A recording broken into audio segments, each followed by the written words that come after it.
Et bonjour à tous et bienvenue dans cette nouvelle vidéo. Aujourd'hui je vais vous apprendre à dépanner une Shui iPro 10.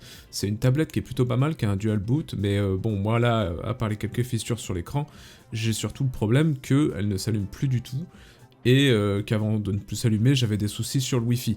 Donc je décide de faire un tuto pour vous montrer directement toutes les étapes qu'il faut pour pouvoir réparer votre tablette. Donc pour ce tutoriel, il va être important de vous munir d'une paire de lunettes de protection, on sait jamais, hein, il faut protéger ses yeux, on en a que deux, et d'une surface plane type plaque de béton, donc là moi je suis allé en extérieur directement. Donc si vous avez le clavier qui est détachable, détachez-le pour éviter d'abîmer le clavier, et disposez la tablette sur votre surface plane. Donc vous pouvez remarquer qu'il y a des vis sur la tranche de votre tablette, près des haut-parleurs, donc il y en a deux de chaque côté, donc munissez-vous de l'outil adéquat pour enlever ces vis. Donc pour ce tutoriel, n'hésitez pas à demander à quelqu'un de confiance de vous donner un coup de main. Donc moi par exemple je tiens la tablette pendant que quelqu'un m'aide à démonter les vis. Donc il peut arriver que la tablette ne s'ouvre pas du premier coup, donc n'hésitez pas à insister. Comme on peut voir, une fois que vous avez bien insisté, la tablette s'ouvre.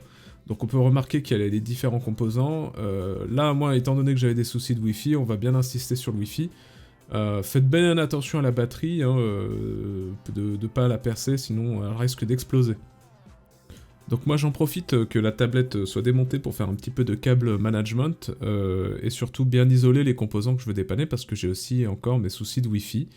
Donc là je repère bien que voilà, c'est sous cette espèce de pâte thermique collante qu'on va remplacer ensuite, qui a mon module de Wi-Fi qui déconne.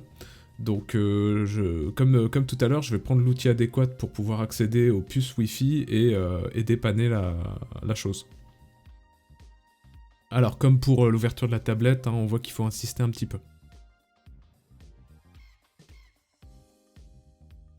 Et voilà, donc une fois que vous avez fini de tout dépanner dans votre tablette, replacez les éléments correctement pour l'étape suivante. Donc là, moi ici, je remets correctement la carte mère et la batterie pour pouvoir voilà, la remettre sur l'autre partie de la tablette, la fermer, et comme ça, bah, ma tablette est OK.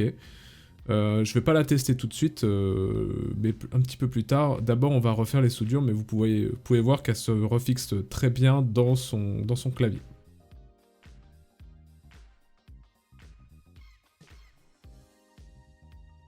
Alors pour les soudures, on va utiliser ce qu'on appelle dans le jargon la technique du seau. On va tout simplement placer la tablette dans un seau, donc pour cela il vous faudra un seau dans lequel vous replacez la tablette. Et surtout ne mettez pas le clavier, mettez bien juste la tablette, donc là je redémonte le clavier de la tablette. Une fois que votre tablette est dans le seau, donc imbibez-la correctement et généreusement de ce qu'on appelle du liquide de soudure. Voilà, donc le liquide de soudure qu'on utilise nous pour cette vidéo, voilà, vous avez un gros plan sur la bouteille. Et une fois que vous avez bien arrosé avec du liquide de soudure, vous allumez celui-ci pour qu'il puisse commencer son travail et ressouder les composants les uns aux autres.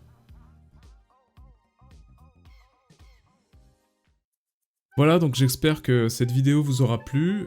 Voilà, une fois que le feu sera éteint naturellement et qu'il n'y aura plus de liquide de soudure, ma tablette elle sera totalement en état de marche, comme si je venais de l'acheter commandé de Chine. Donc voilà, j'espère que ce tuto vous a plu, j'ai essayé de faire le plus court possible. Et voilà, si jamais vous avez des soucis en reproduisant la manip, n'hésitez pas à utiliser l'espace commentaire, j'essaierai de vous dépanner comme je peux.